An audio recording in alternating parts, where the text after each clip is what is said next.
Hello everyone, we are the International Economics Project, including Phuong, Yuusuke, Thuy Linh, Nga, and Ngoc.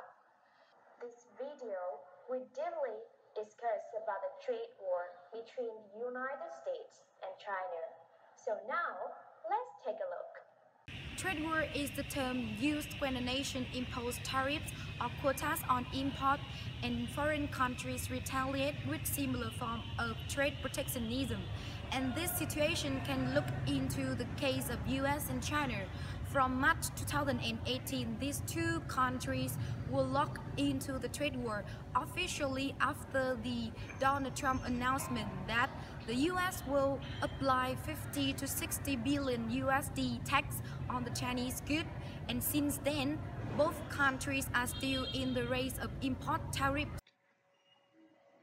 We all know that China and US are not only great powers in the world, but in both economic and politics, but also huge trade and investment partner with each other. In fact, after the bilateral trade agreement in 1979, trade relations between the two countries have grown rapidly. In terms of investing, both countries have tendency to increase investment in each other in the last 10 years. The US FDI companies are important factors which contribute remarkable density to the total export turnover of China. These companies also get a lot of benefits from the 1.5 billion people dense population of China. On the other hand, in terms of investing and keeping government bonds, China is the biggest lender of the US. Playing the role of public studio, China becomes a vital change in the worldwide, producing series of the multinational companies in the US. Above all, it is claimed that the import and export structure between the two countries basically shows supplementary rather than antagonistic natures. However, talking about the trade balance, US has been in a considerable trade deficit case with China, with the sharp rise from 10 billion USD in 1990s to 375 billion USD in 1917.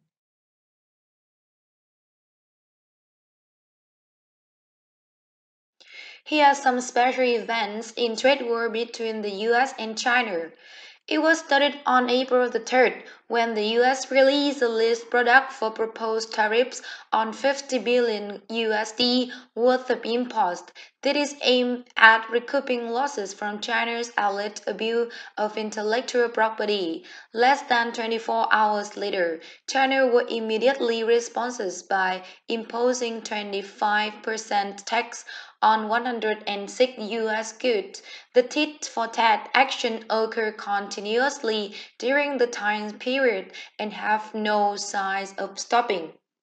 Vâng, thưa quý vị, ngày hôm qua thì Mỹ đã quyết định tiếp tục áp thuế 10% lên 200 tỷ đô la Mỹ giá trị hàng hóa của Trung Quốc. Và gần như ngay lập tức thì phía Trung Quốc tuyên bố là sẽ đánh thuế cao để đáp trả lên 60 tỷ đô la Mỹ giá trị hàng hóa của Mỹ. Những đòn ăn miếng trả miếng trong cuộc chiến thương mại Mỹ-Trung tiếp tục là tâm điểm thu hút sự chú ý của thị trường tài chính toàn cầu trong ngày hôm nay. Theo số liệu từ Văn phòng Đại diện Thương mại Mỹ thì trong năm ngoái Mỹ đã nhập khẩu hàng hóa từ Trung Quốc với trị giá là hơn 500 tỷ đô la Mỹ. Còn ở chiều ngược lại thì Trung Quốc nhập của Mỹ là 130 tỷ đô la Mỹ. Và đến nay thì hai bên đã công bố tổng cộng 3 gói áp thuế cao lên hàng hóa của nhau. Về phía Mỹ thì lần lượt là 34 tỷ đô la Mỹ trong lần 1, 16 tỷ đô la Mỹ đợt 2 và 200 tỷ đô la Mỹ vừa mới tuyên bố. Còn phía Trung Quốc thì sao ạ? Đáp trả ngay lập tức cũng là 34 tỷ đô la Mỹ trong đợt 1, 16 tỷ đợt 2, nhưng mà đợt mới nhất thì chỉ là 60 tỷ đô mà thôi. Như vậy thì quý vị có thể thấy là Trung Quốc đã đánh thuế bổ sung lên 85% hàng hóa nhập khẩu từ Mỹ, nghĩa là gần hết khối lượng hàng hóa nhập khẩu từ Hoa Kỳ. Và cũng có nghĩa là khả năng áp thuế đáp trả trong những lần sau của Trung Quốc đối với Mỹ đã không còn nhiều. Trong khi đó thì phía Mỹ mới chỉ đánh thuế lên chưa tới một nửa giá trị hàng hóa của Trung Quốc nhập khẩu vào nước này. Chúng ta sẽ cùng tìm hiểu sâu hơn vào danh sách các mặt hàng bị đánh thuế mới nhất từ hai phía. Về phía Mỹ thì danh sách hàng hóa của Trung Quốc bị Mỹ đánh thuế 10%, bao gồm hơn 6.000 mặt hàng. Trong đó thì có những mặt hàng có giá trị áp thuế lớn, đó là máy móc điện tử, đồ nội thất và các sản phẩm từ nhựa. Đây cũng chính là những mặt hàng xuất khẩu chủ lực của phía Trung Quốc vào Mỹ. Chỉ tính riêng 3 mặt hàng này thôi thì đã chiếm tỷ trọng lên tới gần 40% trong tổng giá trị hàng hóa của Trung Quốc xuất khẩu vào Mỹ. Và bây giờ thì chính nó đang bị chọn ra để đánh thuế cao. Chính vì vậy mà nhiều chuyên gia cho rằng là những mặt hàng Mỹ áp thuế lần này có thể trở thành một đòn chí mạng với lĩnh vực xuất khẩu của Trung Quốc. Trong khi đó thì phía Trung Quốc cũng dự kiến là sẽ đáp trả thuế 10% lên hơn 5.000 mặt hàng nhập khẩu từ Mỹ và Trung Quốc. Trong đó có thịt lợn, hóa chất, quần áo, máy móc và thiết bị ô tô. Mặc dù giá trị hàng hóa Trung Quốc áp thuế thấp hơn, nhưng các chuyên gia cho rằng Trung Quốc vẫn đang nắm trong tay những vũ khí khác để có thể tiếp tục cuộc chơi. Now please follow our conversation to understand more about the underlying reasons.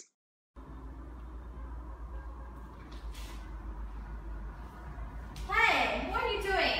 Hi Anna, I'm doing homework for international economics class. Ew, you are so hardworking. Thank you.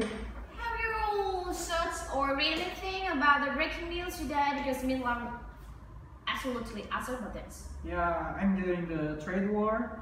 It's really difficult to understand. Trade war? Yes. Oh, the war is so chaotic with the problem of US and China. Exactly. I'm still a little bit confused about the reason leading the trade war. So do you have any information? Yes, I made a slide for the class, so I will show you the slide to understand the trade war. Oh, so good. In an economic field, China and US are the world's two biggest trading partners. But President Donald Trump said, trade is massively unfair. In fact, US trade deficit with China has been increasing dramatically over the past 20 years. Take 2017, for example.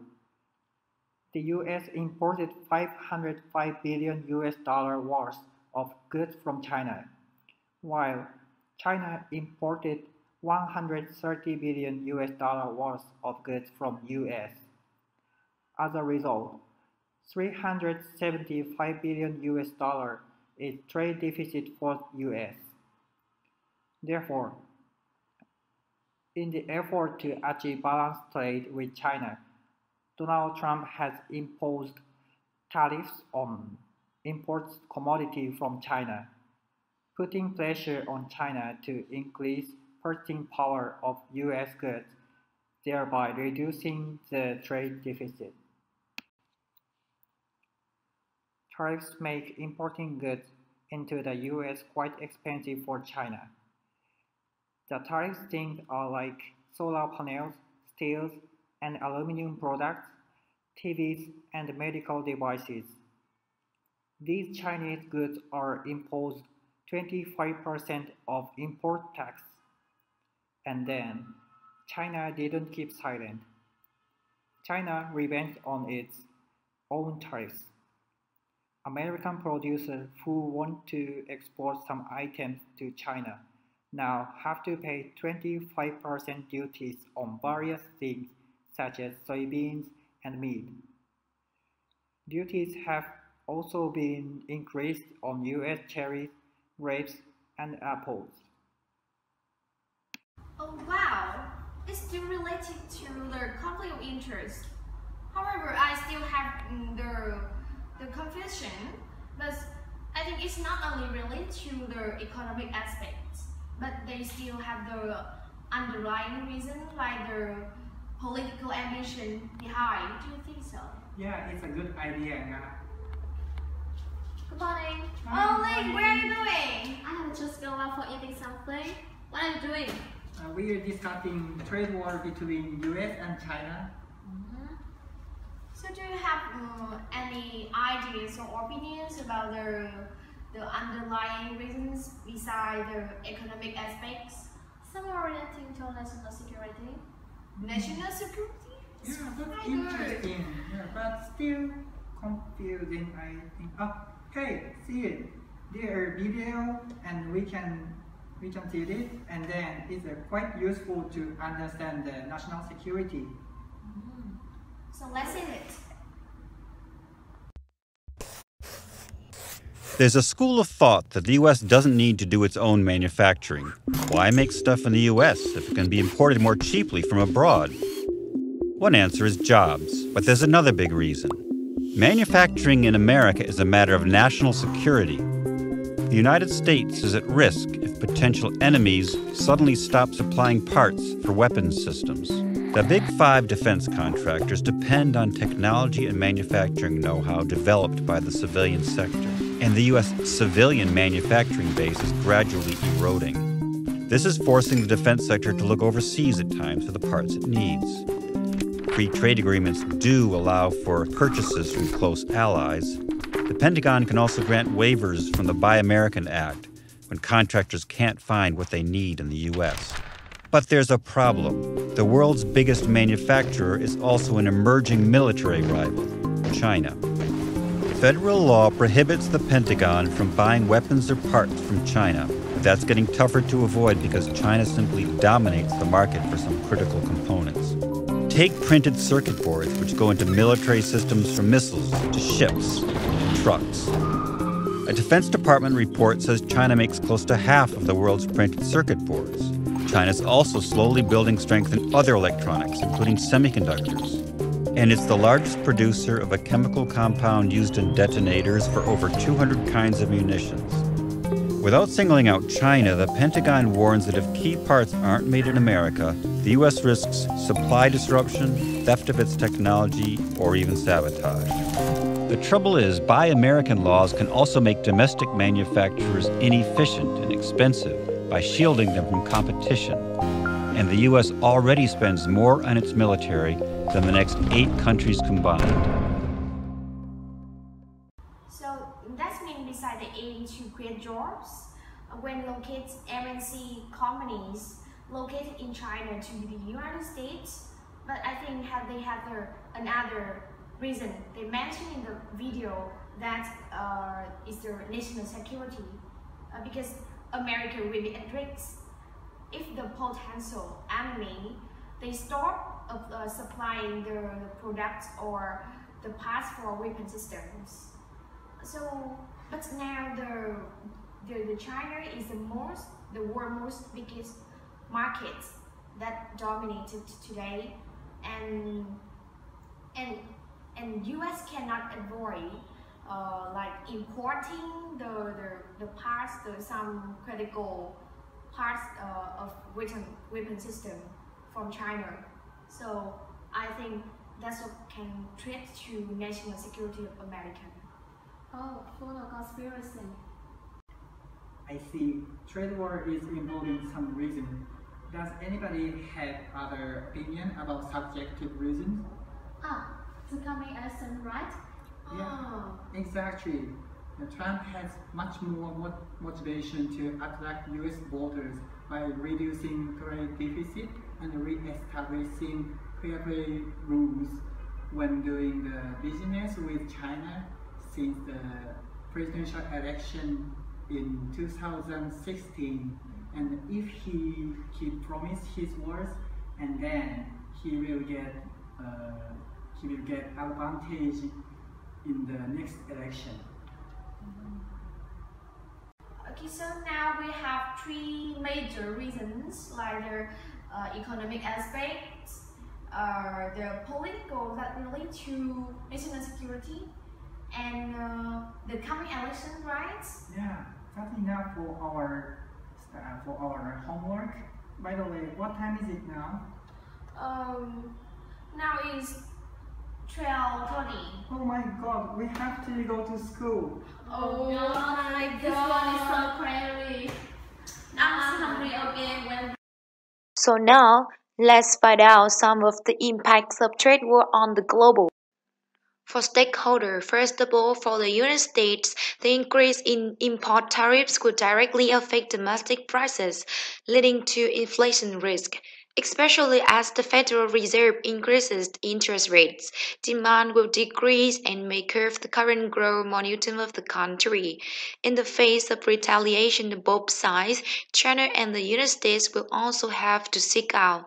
As soon as this war broke out, the global stock market crashed with a steep decline of stock indices in many countries. In particular, the fallout from a trade war between the United States and China will hurt other economies in Asia. Any escalation of trade tension resulting in a significant decline in imports from China will have significant impact on other countries such as Taiwan and Malaysia, Singapore. The Japan economy could be significantly impacted by stock market volatility and fluctuation in its currency, the yen, if trade tension escalate.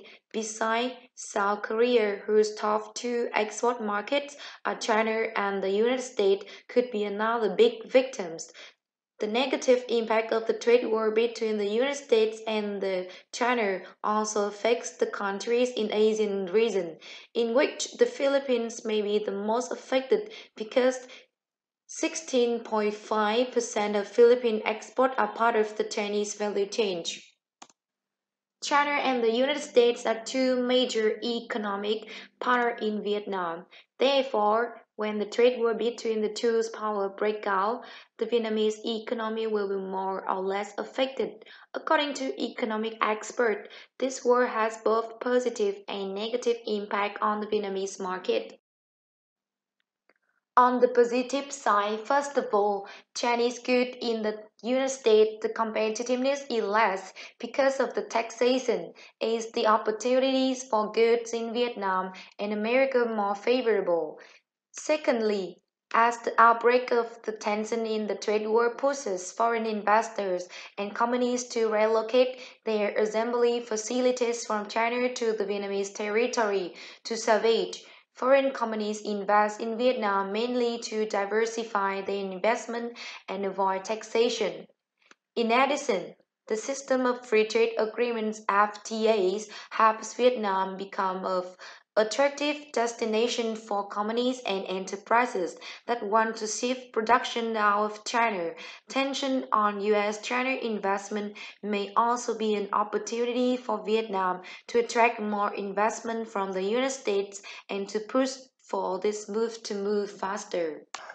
On the negative side, when China's exports to the United States are taxed, China may have a dumping policy that pushes goods into other countries, including Vietnam.